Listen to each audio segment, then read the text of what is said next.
तो आज के लेक्चर में हम मेजरमेंट्स के बारे में पढ़ने वाले हैं कि मेजरमेंट क्या होती है। तो चलिए स्टार्ट करते हैं। मेजरमेंट एक प्रोसेस होता है जिसमें एक अननोन क्वांटिटी एक स्टैंडर्ड क्वांटिटी के साथ कंपेयर किया जाता है। उस प्रोसेस को मेजरमेंट कहा जाता है। जिस तरह यहाँ पे आपको दिख रहा है, ये एक रॉड लिया हुआ है मैंने, और इस रॉड के साथ मैंने एक मीटर रॉड को कंपेयर किया हुआ है। तो मीटर रॉड क्या है? एक स्टैंडर्ड चीज़ है, क्योंकि अगर मैं 10 मीटर रॉड यहाँ पर आपको दिख रहे हैं जो 10 मीटर है, ठीक है, तो 10 मीटर एक्चुअल में मेजरमेंट मिला है मुझे, ठीक है जी। तो यहाँ पर इस रॉड की जो लंबाई है, जो लेंथ है, वो मेरे लिए अननोन है, वो मुझे नहीं पता कि इसकी लंबाई कितनी है। लेकिन जब मैंने एक स्टैंडर्ड चीज़ को इसके साथ कंपेयर किया तो मुझे क्या मिला? मुझे रिज़ल्ट मिला 10 मीटर का, ठीक है। तो 10 मीटर क्या है? 10 मीटर इज़ द मेजरमेंट, ठीक है जी। तो आगे देखिए, मेजरमेंट जब आता है हमारे पास तो उसमें दो चीज़ें होती हैं, एक यूनिट होता है और एक उसका मैग्नीट्यूड होता है। यूनिट क्या है? यूनिट एक स्टैंडर्ड होता है जिसके साथ चीज़ें कंपेयर की जाती हैं, ठीक है जी। जिस तरह आपको दिख रहे हैं ये जो 10 मीटर है, मतलब 10 मीटर की अगर हम बात करें तो 10 मीटर की हम जहाँ से भी लें तो 10 मीटर ही होता है। ऐसा नहीं होता या 1 मीटर है या 1 केजी है, 1 एम्पेयर है। तो ये सारी चीज़ें क्या हैं? ये स्टैंडर्ड है, मतलब ये पूरी दुनिया में ये इक्वल है, तो इसलिए इसे स्टैंडर्ड कहा जाता है। तो यूनिट क्या है? यूनिट जितने भी हैं हमारे पास वो सारी क्या हैं? वो स्टैंडर्ड है। तो यहाँ पर जो 10 मीटर आ रहे हैं, तो 10 मीटर में से 10 क्या है? मैग्नीट्यूड होता है, और मीटर क्या है? उसकी यूनिट है।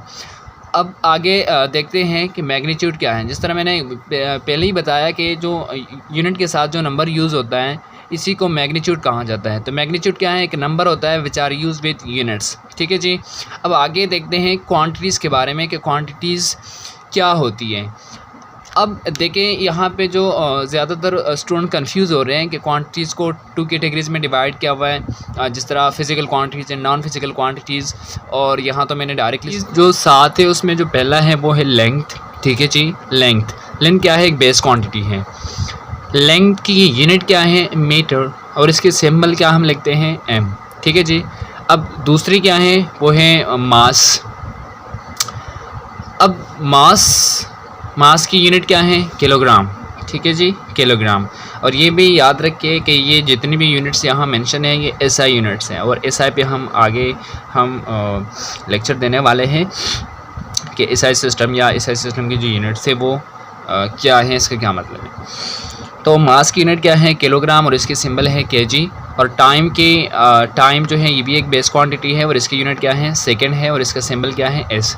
उसी तरह करंट जो है, करंट भी एक बेस क्वांटिटी है, और इसकी यूनिट क्या है? एम्पेयर है। जिस तरह आपने बैटरीज़ के ऊपर देखा होगा, इलेक्ट्रॉनिक डिवाइसेस के ऊपर देखा होगा कि ये 10 एम्पेयर है, 20 एम्पेयर है, वटेवर, ठीक है। तो एम्पेयर क्या होता है? मतलब वहाँ एक डायरेक्शन मेंशन हुई होती है कि ये डिवाइस जो है इतना करंट बर्दाश्त कर सकता है, इतना करंट फ्लो कर सकता है, इसमें से ज़्यादा करोगे ख़राब हो जाएगा। तो एक लिमिट होती है, ठीक है जी। तो एम्पेयर क्या है? उसकी यूनिट है। अब आगे हैं टेम्परेचर।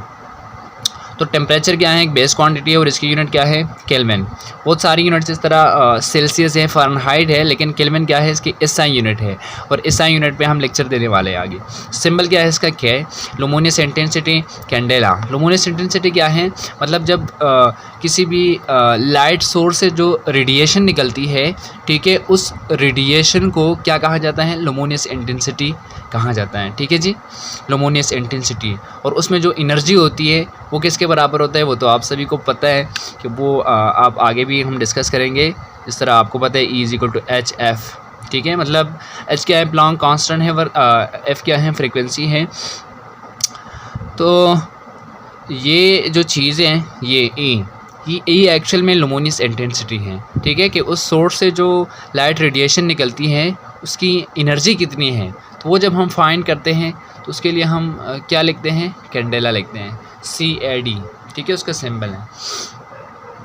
उसी तरह मोल ऑफ सब्सटेंस जो है, इसका मतलब मोल ऑफ सब्सटेंस, देखिए जिस तरह आप किसी चीज़ का मास फाइंड करते हैं तो उसके लिए आप केजी से यूज़ कर सकते हैं। लेकिन अगर हम छोटे छोटे पार्टिकल्स की बात करें, ठीक है, तो वो जो छोटे पार्टिकल्स हैं मतलब आपको नज़र भी नहीं आते, तो वो आप केजी में नहीं कर सकते।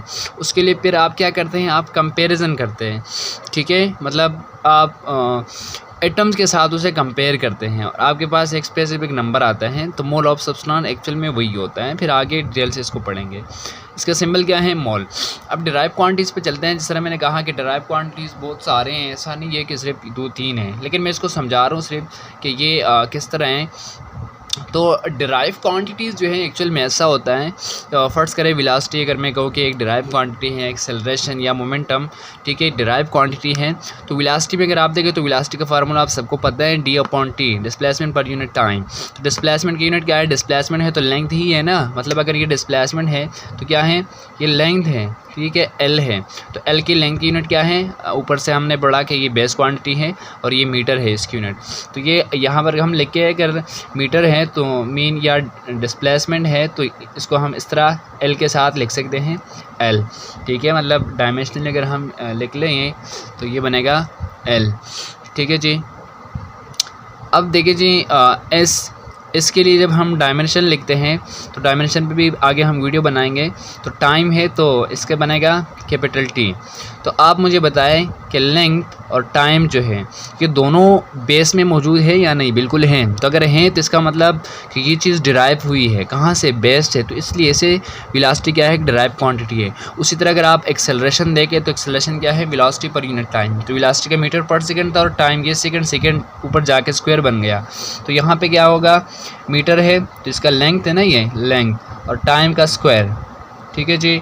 तो इसका L⁻⁻²। एक्चुअल में इसका ये डायमेंशन भी हो गया और इस डायमेंशन से हमें पता चलता है कि ये लेंथ है और ये क्या है, टाइम है। तो लेंथ और टाइम जो है दोनों चीज़ें बेस में मौजूद है। तो इसका मतलब कि एक्सेलरेशन भी क्या है, एक डिराइव क्वांटिटी है। उसी तरह बहुत सारे, इस तरह आप मोमेंटम ले, आप फोर्स ले, आप टॉर्क ले, आप जो भी लोगे ना इन ऊपर 7 के अलावा वो डिराइव क्वांटिटीज़ में शुमार होगी, ठीक है जी। तो मैं उम्मीद करता हूँ यहाँ तक लेक्चर समझ में आएगा। फिर भी अगर कोई मुश्किल है, कोई समझ में नहीं आ रहा तो कमेंट बॉक्स में आप पूछिएगा। अल्लाह हाफिज़, चले मिलते हैं नेक्स्ट क्लास में।